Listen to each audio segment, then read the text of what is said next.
Hi, what's going on platform? This is Ryan J. Matthews Robinson, better known as Rag CV, poet, founder and CEO of Brixton-based charity Poetic Unity. We provide support and services for young people across the UK using poetry as a tool. We have partnered with Penguin and Dopereaders Club to bring you this interactive poetry workshop led by Terrance Hayes to celebrate the work of American poet Wanda Coleman. Terrance is a professor in poetry and the editor of Wanda Coleman's Wicked Enchantment, which was published by Penguin this year, and he is the author of many award-winning poetry collections. His collection, American Sonnets for Past and Future Assassin, was inspired by Wanda Coleman's own American Sonnets. We organised a workshop where he taught some of our Poetic Unity poets how to create their own American Sonnets. In this video, you'll be able to participate as Terrance shows us how to adapt a traditional Shakespearean sonnet and make it into your own. American, British, or even London. You also get to hear some of the poet's own creations at the end. So I hope you enjoy this workshop because we enjoy creating it. Thank you. Usually what I believe, and just in class, anywhere I go, is like the only way to really know how to do something is to actually do it. So I try not to do a whole bunch of lecturing, just talking hot air, and usually we'll like put something in front of somebody and be like, try to do this. So that's all I did with these, my own sonnets. I had been teaching for many years, this Wanda Coleman's American Sonnet. And I don't know if I got the right order from here because I'm just talking to y'all. So I'm like, I got these queued up, but I think I'm gonna just do this. So here's one of these slides I'll show you. So, she published a lot of books. You can see that in the selected, and you just see a scattering of the sonnets throughout it, but she never really put them in a book. This interview, which is again, like part of this is what I used to use before I ever wrote them. I mean, I think I was teaching this assignment probably at least 10 years. So she knew about it. She knew that I would go around teaching her poems, we were friends. But she had done this thing in this interview where the guy essentially asked her what an American sonnet was. And you can see here on the first screen, she just first, I'm not, as I said, I'm not gonna be reading all this stuff to you. I'm just gonna skim through it so we can get to writing. So yeah, the dude is like, they were first published in '94. She really was publishing them just so people would take her seriously, and you know what's underneath that, like looking like she looks or looking like we look. If you come in there, somebody asked me 2 days ago if I was a spoken word artist. And I was like, well, it's all spoken. I mean, you got to speak it. So yeah, we all spoken word artists, but you know what I'm talking about in terms of assumptions about what we do and how we do it. I say, it's a poem. So spoken word poem, hip hop poem, formal poem, the noun is poem. So that's the most important thing. That adjective is just like a little bit of seasoning on it. So I don't separate stuff like that, anywhere. But for her, she took that personally, that people sort of saw her as one kind of poet. So she started writing these sonnets just to be like, I can write sonnets too. So that's essentially what she says in this interview. She couldn't get no credit. So she was like, I'm gonna write these things. The other thing, which we'll kind of come back to when we start talking about what y'all want to do, is just her coming up with these rules for herself, for what she thought it was she was doing. And they're almost random, like this guy said, how would you give the assignment? And she's like, rhythms, what is it about? Places and devices. I mean, it's so open-ended that you can pretty much write anything you want about what you think an American sonnet is. And, I think that's really the point. So I'll loop back to that. So the thing about it for us today is sort of what I said about poems. Like, it's the adjectives is like seasoning. Like we all got the same meat, typically, the meat of a poem. So, you want to have some interesting language in it. You want to have some sonic devices. You want to have some imagery. You want to think about like how you're shaping a poem, all that stuff. It's not necessarily a paragraph. It's doing some other stuff. But the adjective is what allows you to have that kind of mobility in terms of what you want to do with it. So for me, it's American. Like it's an American sonnet. What is an American sonnet? So you would say that for yourself. You could put any adjective there. You could say, what's a Brixton sonnet? What's a British sonnet? What's a Black sonnet?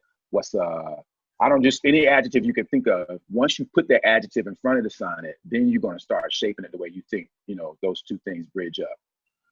So that's really what we're working back to. That's the frame of everything.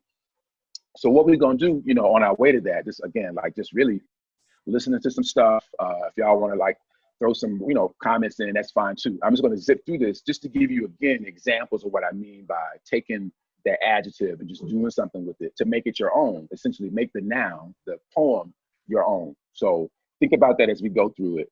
But I did dig up this one, you know, because she never really took them that seriously, ironically, she was super free in them. So that's really what I loved about them. She would just be like, sometimes they'd be 16 lines, 15 lines. Sometimes they rhymed, sometimes they didn't, because she still thought of them as like a place for her to really kind of get free, if you know what I'm talking about. So people were talking about maybe putting a whole book of the American sonnets together. I think that could work. I mean, I put almost, you know, I think I put the best ones in the book. There's some other ones. Actually, you know what, let me say that too. I mean, you know, they can be uneven. How about that? This maybe will loosen you up for later on. I don't think she was super concerned with like who liked them or putting them in a New York magazine or publishing somewhere. You know, she just wrote them because, again, it was just some kind of way. She sometimes called them jazz sonnets. So she just almost, when she wanted to freestyle, that's what she would do. But that's why you find some of her most amazing kind of leaps inside these sonnets. But it is true, you know, if you go through, as I said, I put the best ones in the book. But what's great about it is you also get to see her not always hitting home runs, but just sort of experimenting. And I'm saying that to you to say, to me, that's the most important thing. Like, it's not perfection that we're after, we're just after kind of expression. So even when the poem is like not doing what you think it's supposed to be doing, it's still expressive. And so I generally focus on that more than like, is it good or is it bad? So I say that to you to say, like, when you got 20 minutes to write, like, what can you really do? Whatever comes out, that's going to be right. You know, obviously you can work on it, but that's just to encourage you to really just be free and say whatever comes. If you get into something and it doesn't feel like a sonnet, I think that's totally fine too, because the idea is expression, expressiveness. That's what we're really going for here. And that's what happens in this first poem I'm gonna play for y'all. Y'all got any questions so far? Am I talking too fast? No. All right, cool. I'm just trying to get through this so that we can talk. You know, I like dialogue, you know, so I try not to lecture, but I do got to do like a little bit to cue you up. So anyway, so here's her. I got a bunch of audio in here actually, so that, you know, hopefully it'll be interesting. This is one of the few poems where she has audio, and so let's see if we can hear it. One of the few sonnets where she got audio, I mean. Spooky ripplings of icy this uncount time she returns. This invisible woman, long on haunting, short on ectoplasm. Oh, your good man, sister, a lover sighed so long ago. Keep your oil slick and your motor running. Wretched stained mirrors within mirrors of fractured webbings, like nestematic spiders, reflect her ruined mane. Rude wiggles, remorse squiggles, woe giggles bestride her. Oozy man is still out yonder, spooling in night's lofty hour. Exudes her gloom and spew in rankling odor of heady dower, as she strives to retrieve flesh, to cloak her bones again, to thrive, to keep her poison in alive. Oh, used to be young, used to be gifted. Oh, I'm still yeah, it's not even a great audio. It's just, you know, she really didn't record that many of them. So this is one of the ones I have. But you can hear how she read. You can hear her performance, which was very striking. I read it a couple of times. I saw her read a couple of times. And I was always torn because I'd be like, they're so good, but she's so dynamic. You almost can't even pay attention to the poem because she's such a dynamic performer. So, you know, that's probably why I got it on the screen. But I know that's not great audio. But I want to frame it with her. We're going to come back to these sonnets. But in between that sonnet, I want you to look at these other kinds of examples of people trying to like adapt the sonnet form. So like this one is by a poet who also is an LA poet and is, I think Harriet Mullen is influenced by Wanda Coleman. But Wanda was such a firecracker. I mean, I hope she ain't like cuss her out or something. You know, that's how Wanda rolls. So I'm going to say I think Harriet Mullen was a friend of hers. But the same kind of idea of taking traditional form. I mean, you could do this wherever, think about anything. You could take a hip hop, you can take a restaurant menu, you can take a grocery list. It's the same idea of like, how do you make poetry? How do you make it yours? And when you think like that, you know, you really find out poetry's everywhere. It's like on the hat sitting on the table. You like take that and figure out where is the poetry in that? Is it in the color? Is it in the story behind it? So all of this stuff that we're talking about is really about that, like taking a thing and engaging it to shape it as it's yours. So that's what this Harriet Mullen is of this Shakespearean sonnet. The reason I have this included is because I want to say what I think about the American sonnet is, you know, the English sonnet has the 12 lines, and then you have that volta at the end. So you can see it very clearly in Shakespeare's, where indentation. So the notion of that is, you know, you thinking one thing for 12 lines, and then you change your mind. That's what the volta is. You go in another direction. I'm saying the Italian sonnet is like 8 lines, right? And I have one of those in here too. 8 lines, you're thinking something, and then you change your mind, and you got those 6 lines out of the poem. So it's 2 quatrains and then 2 tercets, and you're done. So I always say, like, that makes sense to me. Like the way that you're not completely right. And this is certainly like maybe how a dude thinks. It's like dudes think they always right. So I'm like, oh, I'm not going to be 50-50. So my sonnet wouldn't be like 7 lines and then I changed my mind. But it wouldn't be British. It wouldn't be like 12 lines. I don't think I'm that right. You know what I'm saying? Like I'm right for 12 lines and then for 2 lines and like maybe I'm wrong. So I do generally think the Italian sonnet, this idea that like 8 lines I'm right and 6 lines I'm going to listen to you and see if you're right. The American sonnet, so think about that definition of the volta. It might become useful to you. The American sonnet to me is like so up and down. You know, first you get a black president, then you get a racist president. So to me, it's got to have more than one volta in it. So in my idea, I'm not saying this is Wanda's definition of it, but my definition of the American sonnet is it's just twisting a lot. It's going to have more than one turn in it. And I'll show you some examples of that, you know, why I think that in some other poems. But I really am talking too much. I think I got about more 10 minutes to keep talking before I get y'all right. So let me just run through a few things. So here's Harriet Mullen again, her notion of adapting this traditional form, also West Coast, and I'm going to say I'm pretty sure very much influenced by Wanda by virtue of just her proximity to her. That's just a paragraph, but it's still, you know, she's basing it on the Shakespearean sonnet. If you can see the lines, she's sort of playing around with it if you're looking at the screen. And again, I'm including this with this conversation because it is the spirit of Wanda. Like, we ain't writing American sonnets. We're trying to engage some kind of principle. We're trying to give ourselves some guidelines to come up with something that I think is, you know, sonnetish. How about that? So these other examples are more traditional sonnets. The illiterate, I think is a really interesting one because, again, this is like the Italian sonnet. So you see him thinking one thing for most of the poem, and then he just sort of changes the angle of the, you know, the camera, so to speak, the angle of his thinking on it.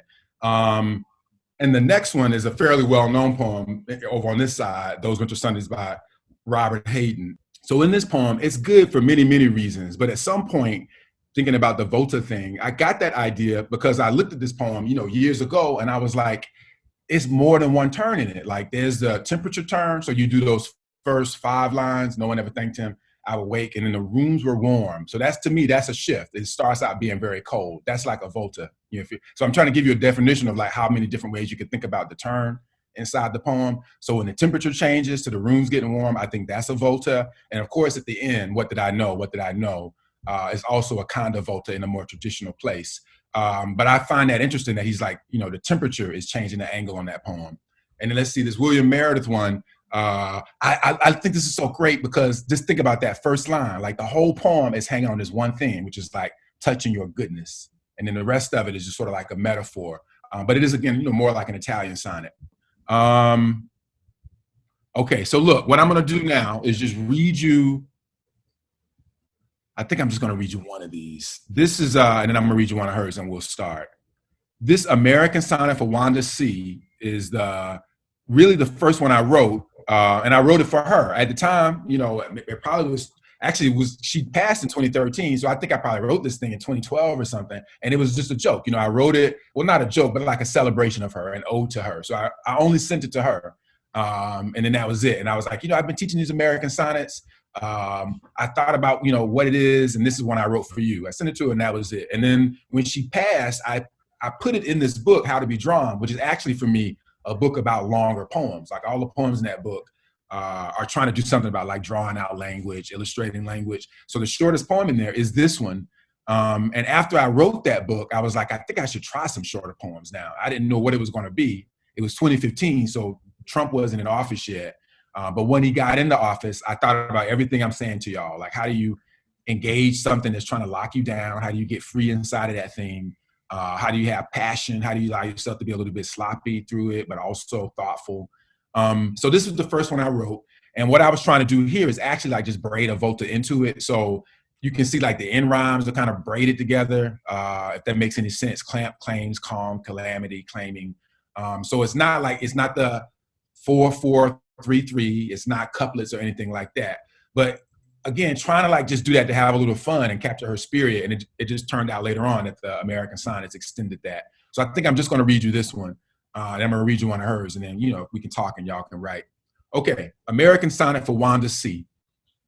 American Sonnet for Wanda C., who I know knows why all those lush-boned, worn-out girls are whooping at where the moon should be, an eyelid clamped on its lightness. Nobody sees her without the hoops firing in her ears because nobody sees.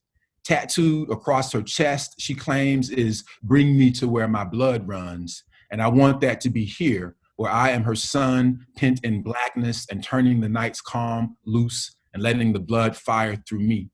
In her balm hair, shells full of thunder. In her mouth, the fingers of some calamity. Somebody foolish enough to love her foolishly. Those who could hear no music weren't listening. And when I say it's like claiming she's an elegy, it rhymes because of her with effigy.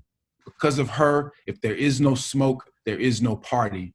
I think of you, Miss Calamity, every Sunday. I think of you on Monday. I think of you hurling hurt where the moon should be and stomping into our darkness calmly. So I'll just say, I actually don't even read that one that much, because it's from the last book. And I was just thinking about it for y'all today because I am trying to capture her. If I say to you, I was writing it, not thinking about it, it's anything other than like a poem to my fellow friend who was a poet. And it is true. Like I think of her as Calamity. She'd go into bookstores and knock down the bookshelves if somebody didn't have what she needed, but also a kind of shape, also a kind of calmness amidst all like the racism, sexism, poverty, all the other stuff she was dealing with. She still figured out a way how to like give us what we have, which is poetry. And so that's really what I was trying to celebrate in this particular poem to her without saying it that way, but trying to like communicate it to her in a poem. But that's like a little quick, lecture presentation to get you inspired, give you some ideas, so you're not just writing out of hot air. And I'm going to say that, like, my general principle is that reading to write, as long as you got a book, you can write a poem, make your own rules up for it. If it feels really close to the thing you're modeling, then say after that person, after Wanda Coleman, if you feel like it's close. That's not the point, though. Like, when you're picking up a book, you're trying to get away from it immediately. So that's what I'm saying. When you find yourself sort of being inspired by something other than the principles or other than what we're talking about here today, that's always a good thing, because that's all you want. You just want the model thing or the thing you're reading to really be a door. But sometimes, you like it enough that you stay very close to it. And as I'm saying, even that's not wrong if you just acknowledge where it came from. But otherwise, you can do whatever sets your heart afire, I guess. Okay. I'm saying, like, if we do 20 minutes, that'll give us, I guess, about 15 minutes to see what people got and what they want to share. As I said, no pressure. Try to do something, though. I always say there's no failure, because if it's terrible, you can just be like, I just wrote it. And then if it's great, you can be like, I just wrote it. So either way, you're going to make it. So, I'm going to go get my pad, too, so I can just scratch some notes down. What is that adjective? Come up with that adjective in front of the sonnet. Give yourself a couple of principles. London, yeah? London. What's that? London. London sonnet. Yeah, I mean, again, I'm not even trying to make you do that. I'm saying if that's where you start, do what you want to do. But think about those principles. When the dude is in that interview saying, like, what is it? And she's like, oh, it's got to have some places in it. It's got to have some music in it. So think very generally, like, maybe about three things you would like to do. Like, it could be something like, it's got to have the color black in it, or it's got to rhyme, or it's got to say something about my mama, anything like that. And then think about that principle of the volta, which was the thing that most excites me about the sonnet form, which is like, whatever you're doing, see if you can change your mind or change the angle on whatever you're thinking at some point in the poem. So that you're going to do that when you get stuck, really, when you stop. Like, just go in another direction, and that's going to be your volta if you get stuck.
The koala Velcro lost its stick and the other one stopped telling me stories. I still used to play its voice, even though it lagged, batteries dying, it was the same old story, slower but satisfying. And then there was Buzz sat on the shelf with me all the way from America.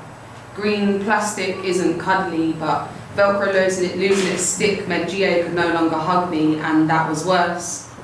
I love my free toys in that order. They'd smile stitches and buttons, they'd bleed batteries and stuffing.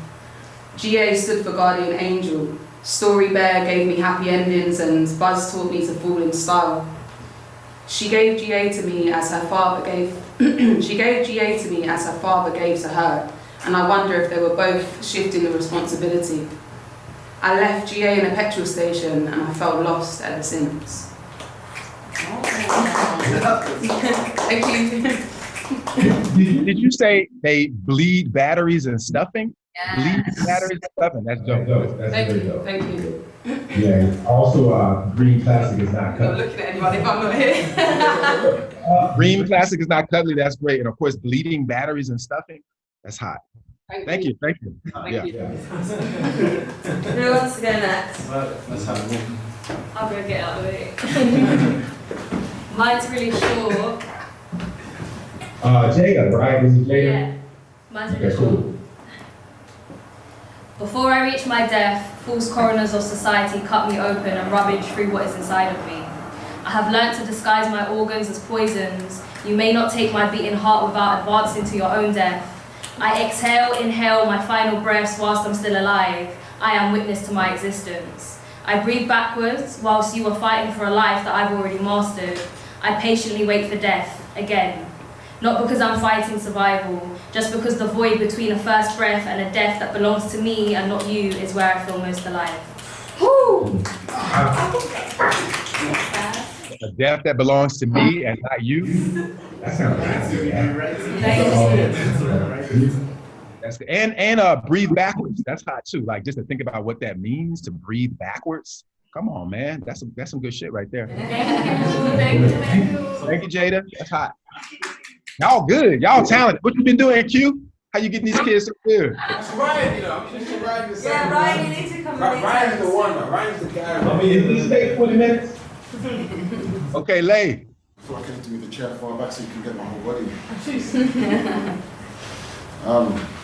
You guys have a title? I had so many different titles I could pick out. I love titles. This is called a daily dosage. Carl, what? Daily dosage. Okay, cool. God, I hate that smell. Oh no. The apartments across the park have lit up the night. A harsh wave of smoke-infused jumpers caresses my sinuses while gripping my neck. Is this negative nostalgia? No, it's malignant memories. Actually, wait, no. My doctor called it PTSD. Will you keep that noise down? There they go. Inconsiderate rugrats. I would close the window, but do I want them to window? Bingo. Maybe I will approach them this time mirroring their lingo. Better yet, I will... Oh, I left the oven on, didn't I? Well, who would even like me anymore? I'm the man who can't even remember my... God, I hate that smell. Hello? Not today, please, not today. In 15 seconds, the neighbor's son heads out for school. 10, 9, oh, it's you. 5, 4, 3, what you got for me? Give us this day my daily pills, I know the drill. Was that bottle blue or red? Or, God, I hate that smell.